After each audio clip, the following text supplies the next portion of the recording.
আচ্ছা, এটা হাতে কি ভাই? মূলা।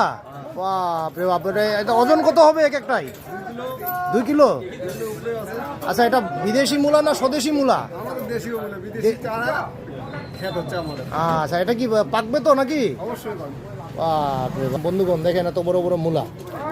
এটা তুমি কি খেয়েছো এটা? আচ্ছা, স্বাদ আছে? আচ্ছা, এটা কি নাম এই মূলাটার? চায়না মূলা বলে না? আচ্ছা, মানে বিদেশি প্রোডাক্ট কিন্তু দেশীয় জিনিস আর কি।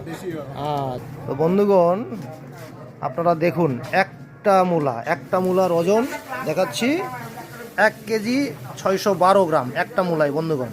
তো ভাই বলল আরো বড় ছিল 2.5 কেজি 3 কেজি, তাহলে আপনারা কল্পনা করুন এটার প্রায় 3 এটা বেশি হবে। হ্যাঁ, এটা আরো বেশি, এটা প্রায় 1.25 কেজি, প্রায় 1.25 কেজি ওজন। তো ভাই বলল এটা মানে 2 কেজি 3 কেজি অবধিও নাকি ছিল।